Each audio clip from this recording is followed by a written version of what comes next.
사도신경으로 신앙 고백하겠습니다.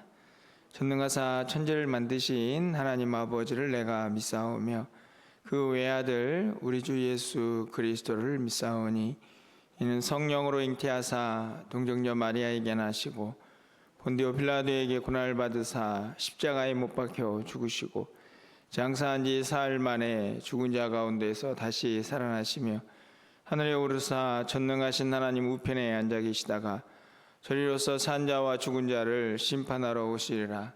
성령을 믿사오며 거룩한 공예와 성도가 서로 교통하는 것과 죄를 사하여 주시는 것과 몸이 다시 사는 것과 영원히 사는 것을 믿사옵나이다. 아멘. 우리 찬송가 400장 찬양드리겠습니다. 험한 시험물 속에서 400장입니다.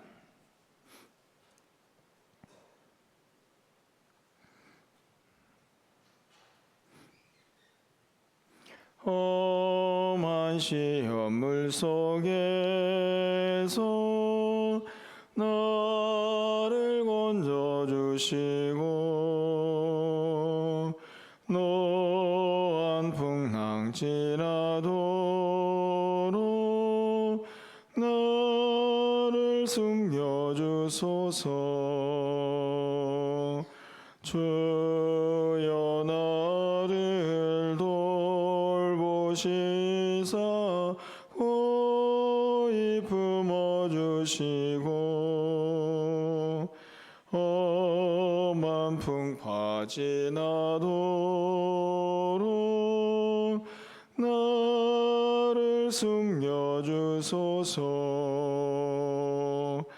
권세 능력 무한하사 모든 시험 이기고 풍랑까지 다스리는 주님 앞에 비오니 주여 나를 돌보시사 고이 품어주시고 험한 풍파 지나도록 나를 숨겨주소서. 죄악 길에 빠진 이 몸 캄캄한 데 헤매며 부르짖는 나의 영혼 들으소서. 내 주여 주여 나를 돌보시사 고이 품어주시고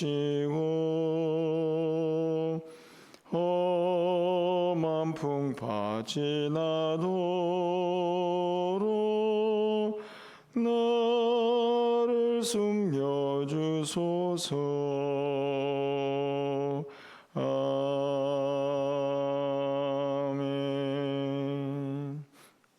오늘 하나님 말씀은 창세기 12장 우리 10절에서 20절까지 말씀을 교독하겠습니다.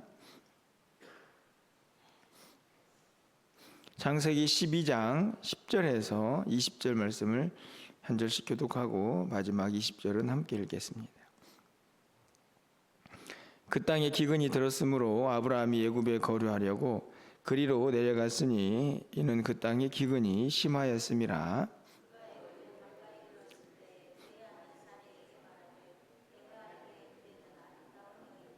애굽 사람이 그대를 볼 때에 이르기를 이는 그의 아니라 하여 나를 죽이고 그대는 살리리니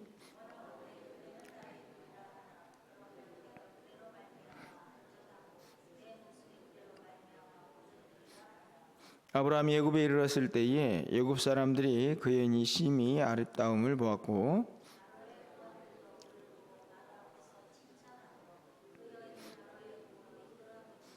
이에 바로가 그로 말미암아 아브라함을 후대함으로 아브라함이 양과 소와 노비와 암수 나귀와 낙타를 얻었더라.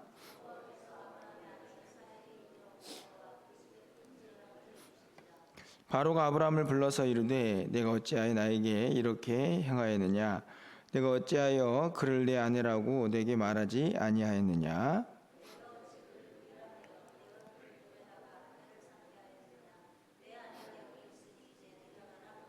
20절입니다. 바로가 사람들에게 그의 일을 명하매 그들이 그와 함께 그의 아내와 그의 모든 소유를 보내었더라. 아멘. 거룩한 주일을 또 맞이했습니다. 오늘 또 예배들을 통해서 또 하나님의 은혜가 차고 넘치는 귀한 한 날이 되시기를 바라고, 무엇보다도 또 이 한 주간이 믿음 안에서 승리하시는 그런 한 날 되기를 먼저 소망합니다. 계속해서 아브라함 이야기를 좀 보고 있네요. 지난 시간에는 이제 아브라함이 드디어 하나님께서 약속하신 가나안 땅에 이르렀다 하는 것을 우리가 간단히 좀 살펴보았는데요. 이제 믿음의 조상으로 또 이스라엘의 출발로 이제 아브라함이 등장하고 있는 성경의 큰 흐름을 이제 보게 됩니다. 오늘은 그렇게 가나안 땅에 머물게 된 이제 아브라함이 그 땅에 기근이 들어서 이제 먹을 것이 없게 되자 가족들을 데리고 이제 애굽으로 내려가고 있는 이야기를 이제 기록을 합니다. 애굽에서 겪게 되는 이런저런 이야기들을 이제 오늘 본문이 이제 하게 되는데, 오늘 본문을 통해서 우리가 잘 알고 있는 이야기지만 또 한번 우리의 믿음의 연약함이라고 해야 할까요? 또 한편으로 보면 믿음의 사람들이 또 어떻게 이 땅을 살아가야 할까 하는 생각을 다시 한번 해보게 됩니다. 어떤 사람들은 이제 아브라함의 오늘 이야기의 문제점을 애굽으로 내려간 것에서 그렇게 찾기도 합니다. 가나안 땅이 약속한 땅인데 왜 애굽으로 내려갔느냐, 뭐 이런 이야기를 하기도 하는데, 저는 개인적으로 그게 무슨 죄인가 이런 생각이 들기도 합니다. 왜냐하면 기근이 들어가지고 그래도 이제 큰 애굽이라는 나라는 그것을 뭐 대체할 수 있는 그런 상황이었기 때문에 그 자연재해를 피하기 위해서 그 땅으로 내려가는 것이 그렇게 크게 문제가 되나 하는 생각이 좀 들기도 합니다. 이건 뭐 개인적인 생각인데요. 어떻든지 간에 제가 오늘 여러분하고 하고 싶은 이야기는 내려간 이야기가 아니고 그곳에서 아브라함이 하는 그의 태도인데요. 이제 애굽으로 내려가는 과정에서 이제 아브라함에게 한 가지 이제 걱정이 일어나죠.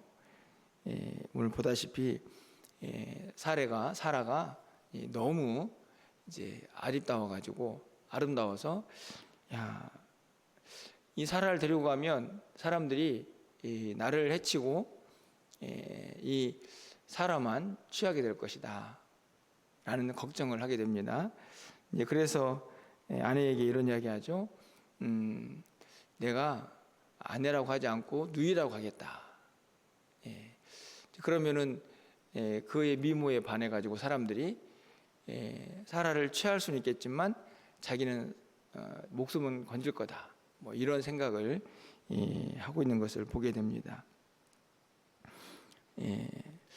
여러분 13절 말씀을 가서 보시면요. 원하건대 그대는 나의 누이라 하라.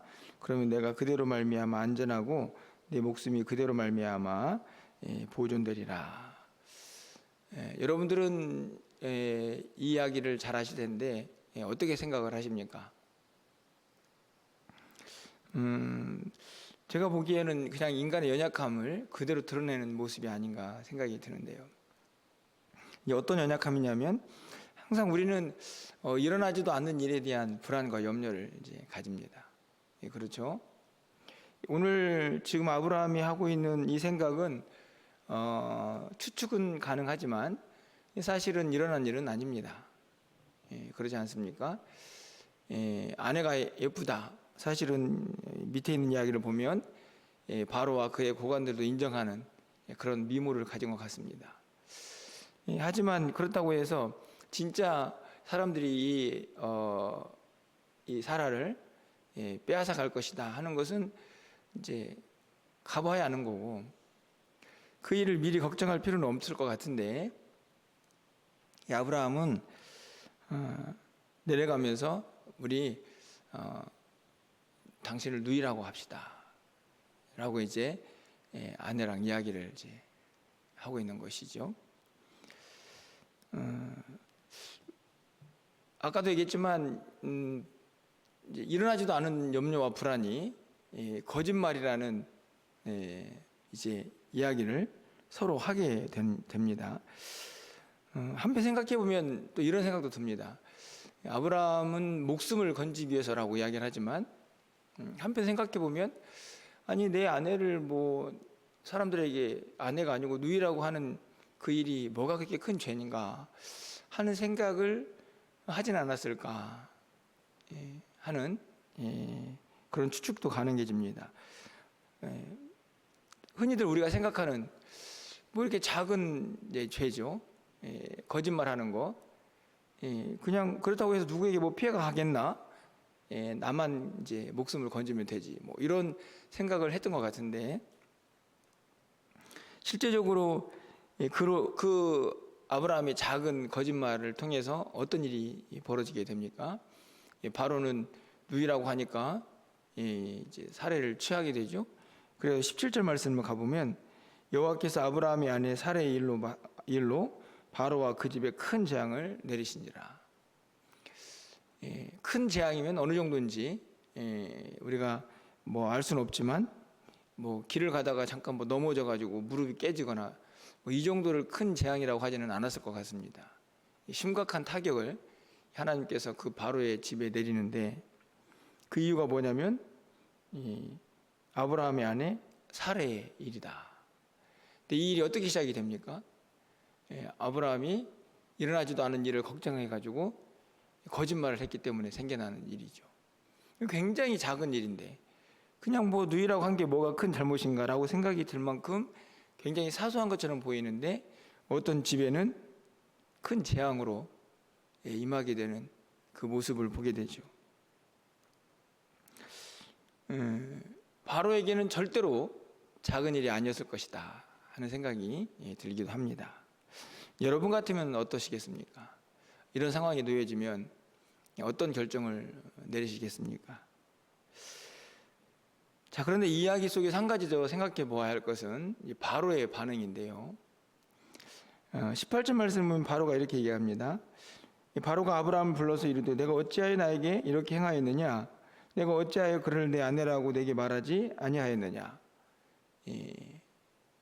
바로의 지극히 정상적인 반응이죠. 그런데 여기서 한 가지 좀 아주 특이한 점은, 바로에게 하나님께서 재앙을 내리셨습니다. 아브라함의 거짓말 때문에 바로에게 재앙을 내리셨는데, 바로는 어찌된 일인지 18절 말씀 보면 바로 그 사실이, 자기에 내려진 재앙이 누구 때문인지를 깨닫고 있죠. 저는 본문을 읽으면서 그런 생각이 좀 들었습니다. 야, 참 특이하다. 어떻게 자기에게 내려진 재앙이 바로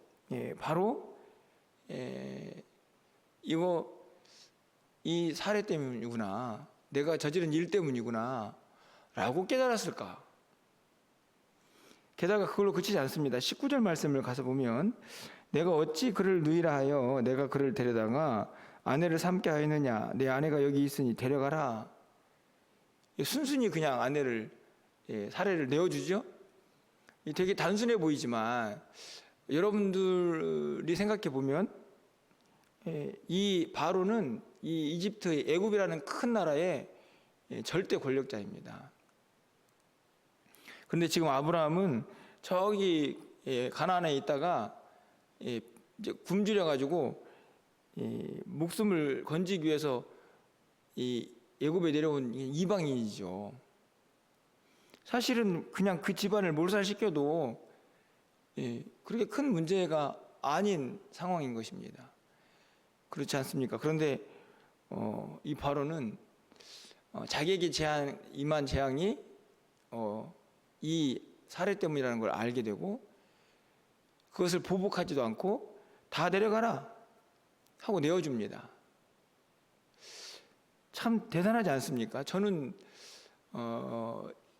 이 오늘 이야기만 놓고 보면 여러분들에게 이런 말씀 드리면 어떻게 이해하실지 모르겠지만 아브라함하고 바로하고 누가 더 영적으로 깨어있는 사람이냐 이렇게 생각해 보면 오히려 저는 바로 같다는 생각이 듭니다. 그리고 실제적으로 아까 18절 말씀을 보았듯이 바로가 아브라함에게 야단을 치죠. 왜 거짓말했느냐? 이거 되게 심각한 문제거든요. 이방인이 하나님의 사람한테 당신 왜 거짓말해가지고 내가 이렇게 피해를 입게 합니까? 굉장히 중요한 사실이죠. 제가 오늘 이 두 사람을 비교하는 이유는 제가 보기에는 오히려 하나님의 택한 백성인 아브라함이 이방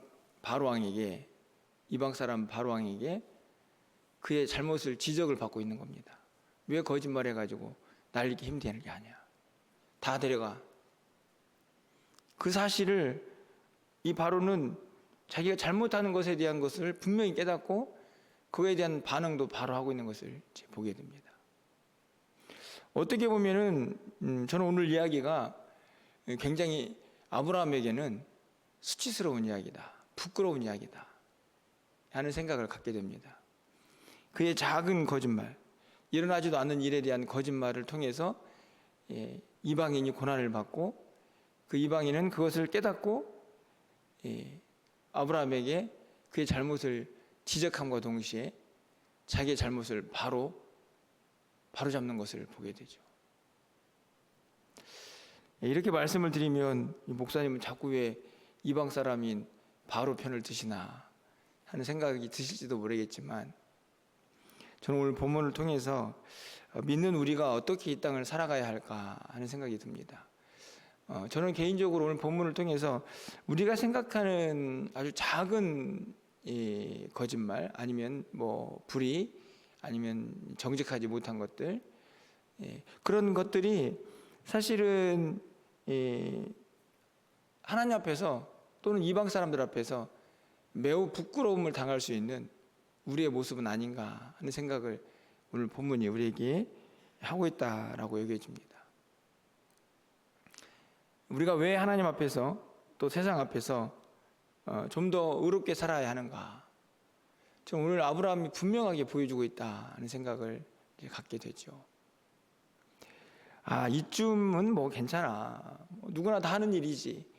라고 생각하는 그 일이 결국에는 우리를 부끄럽게 하는 그 일이 될 수도 있다 하는 것이죠. 여러분 어떠신지 모르겠지만 저도 지난 날들 이렇게 돌아보면 아이고 그 정도야 이렇게 생각했던 일로 제 스스로에게 아이고 그건 하지 말았어야 되는데 하는 그런 일들이 있는 것을 보게 됩니다. 오늘 아브라함이 바로 어떤 그런 연약함을 우리에게 보여주면서 교훈을 삼으라고 가르쳐주고 있지 않나 하는 생각이 드는데요. 근데 이 둘 사이에서 하나님이 하시는 일을 좀 보십시오. 17절 말씀을 좀 다시 가서 보시면 여호와께서 아브라함의 아내 사라의 일로 바로와 그 집에 큰 재앙을 내리신지라. 여러분 같으면 누가 더 큰 잘못을 한 것 같습니까? 물론 다른 사람의 아내든 누이든 데려가 버리는 이 바로의 행위가 정당화될 수 있는 건 아니죠. 그 당시에 문화라고 하긴 하지만 왜냐하면 바로는 그 사람 데려다가 이제 궁궐에서 지내게 할 거니까 하는 그런 합리화를 시켰을 겁니다. 그의 잘못을 제가 약하다 이야기하는 것은 아닌데 실제적으로 하나님께서 재앙을 내리신 것은 아브라함에게는 아무런 말씀도 하지 않으십니다. 그렇죠? 너 왜 거짓말했어? 하나님의 사람이 그러면 되겠어? 이렇게 책망하지도 않으십니다. 누구에게 죄를 묻냐면 17절에 있는 말씀처럼 바로에게 그 죄를 묻죠. 너 왜 살해를 취했어? 라고 묻습니다. 재앙을 내리셨죠. 20절 말씀을 보면 바로가 그 사람들에게 그의 일을 명하매 그들이 그와 함께 그의 아내와 그의 모든 소유를 돌려보냈습니다. 여기까지 보면은 아브라함은 손해본 게 아무것도 없습니다. 오히려 바로는 재앙을 당했지만 아브라함은 아무런 손해를 보지 않았습니다. 그렇죠. 원래 걸 다 돌려받았습니다. 저는 궁금한 게 16절에 보면은 아브라함을 후대해 가지고 양과 소와 노비와 암수나귀 낙타를 주었죠. 20절 말씀만 가지고는 이걸 다시 뺏어갔는지는 잘 구분이 되지는 않습니다. 어떻든지 간에 아브라함이 손해를 본 건 없습니다. 왜 그랬을까요? 우리가 상식적으로 생각해 보면 바로도 잘못했다. 그러면 그 잘못한 것을 원인 제공한 거짓말장이 아브라함도 야단을 맞아야 할 텐데, 여기에서는 철저히 한 가지 사실만을 알려줍니다. 하나님은 하나님의 일을 하시는 거죠.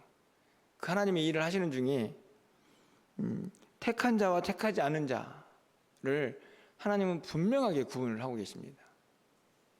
아브라함은 하나님께서 복 주시겠다고 약속한 택한 사람, 바로는 이방인. 그렇다면 하나님은 이방인에게 죄를 묻겠다, 택한 자들은 내가 보호하겠다라는 분명한 메시지를 이 본문이 보여주고 있는 것이죠. 사실은 오늘 이 본문은 굉장히 단순해 보이지만 엄청난 이야기를 담고 있습니다. 사실 이제 나중에 여러분들이 이 바로 왕에게 이후에 모세가 출애굽을 할 때에 재앙을 내리죠. 그때도 바로 왕은 강팍해가지고 10번째 재앙까지 버티지 않습니까? 근데 오늘 바로 왕은 상당히 다른 모습입니다. 사실은 신학자들이 그 앞으로에 일어날 재앙을 염두에 둔 이야기가 아니냐, 이렇게까지 확대해서 해석을 하기도 하죠. 그러니까 중요한 것은 오늘 보여주는 메시지는 적어도 하나님 편에서는 확실한 메시지가 있습니다. 하나님은 하나님의 일을 하신다. 그 일은 다른 게 아니고 택한 백성들은 보호하시고 하나님이 버린 백성들은 심판하신다. 이 분명한 사실입니다. 이게 단순히 어떤 아브라함 이야기뿐만 아니라 이 땅을 살아가는 우리의 모든 세상에서 하나님께서 궁극적으로 행하시는 일이시죠. 그의 택한 백성들은 계속 보호하시지만 택하지 않은 백성들은 항상 심판의 대상이 된다는 사실을 오늘 메시지는 아주 분명하게 우리에게 가르쳐주고 있습니다. 은혜죠. 아까도 말씀드린 것처럼 제가 보기에는 원인 제공자는 일어나지도 않은 일부터 결정이 불안해가지고 염려해서 아내랑 우리 누이라고 합시다, 이런 거짓말을 꾸민 아브라함이 잘못인 것 같은데, 원인 제공자인데 결국은 아브라함은 아무 피해도 입지 않고 바로만 재앙을 당하는 이야기로 오늘은 이 이야기가 끝이 납니다. 내일은 이제 본문 보시면 알겠지만 그리고 그냥 올라갑니다. 다시 가나안 땅으로. 어떻게 보면 그냥 흘러가 버릴 수 있는 이야기가 오늘 우리에게 주는 메시지는 저는 분명하다고 생각이 듭니다. 두 가지만 말씀을 드리면, 하나님은 하나님 일을 하신다. 인간이 조금 죄를 지어도 그의 백성들을 보호하시는 일을 멈추지는 않는다 하는 사실 하나. 또 한 가지는 우리가 아무리 작은 죄라도 그것을 가볍게 여기면 그 일로 인해서 우리가 오히려 믿지 않는 자들에게 부끄러움을 당할 수 있다 하는 사실을 저는 분명히 오늘 말씀이 가르쳐주고 있다고 생각이 듭니다. 여러분 오늘 본문의 이야기를 어떻게 받아들이시는지 모르겠지만 저는 굉장히 큰 도전이다 하는 생각을 하면서 오늘 말씀을 전하게 되고 또 준비하게 되었습니다. 우리가 아무리 작은 일이라도 그것이 죄라고 느껴지면 과감하게 떨쳐버리고 이겨낼 수 있는 그런 믿음이 오늘 우리에게 있어야 한다는 사실을 다시 한번 가르쳐주고 있기 때문이죠. 새로운 한 주간이 또 시작이 됩니다. 여러분 여전히 하나님은 이 아브라함을 보호하시듯 또 우리가 험한 세상에서 이 땅을 살아가는 동안에 우리를 보호하시고 또 지키시고 인도하실 줄 믿습니다. 하나님은 우리 하나님이시고 하나님이 우리를 택하셨기 때문입니다. 그럼 우리는 어떻게 살아가야 할까요? 그냥 보호하심에 그 은혜 안에 머무는 걸로 만족하면서 그렇게만 살아가야 되느냐? 그렇지 않다는 것이죠. 그 안에서 믿음 지키고 아주 작은 죄라도 멀리하면서 하나님의 의로운 사람으로 살아갈 수 있도록 최선을 다하는 것이 택함받고 하나님의 보호하심을 받고 인도하심을 받는 하나님의 사람들의 당연한 삶의 모습이다 하는 것을 잊지 말아야 한다 하는 것입니다. 이 한 주간도 그런 믿음의 승리가 우리 모두에게 있기를 주님의 이름으로 간절히 축원합니다. 기도하겠습니다. 사랑의 하나님, 오늘 아브라함이 가나안 땅을 떠나서 애굽에 내려간 이 짧은 이야기가 부족한 종에게는 참 많은 도전과 교훈을 주는 메시지가 아닌가 생각이 듭니다. 일어나지도 않은 일을 늘 불안해하고 염려하고 그것을 극복해 보겠다고 세운 대책은 결국 작아 보이지만 거짓말을 하는 그런 연약한 인간의 모습을 봅니다. 그로 인해서 또 누군가는 큰 재앙을 당하기도 합니다. 하나님, 우리가 이 땅을 살아가는 동안에 우리는 하나님의 백성입니다.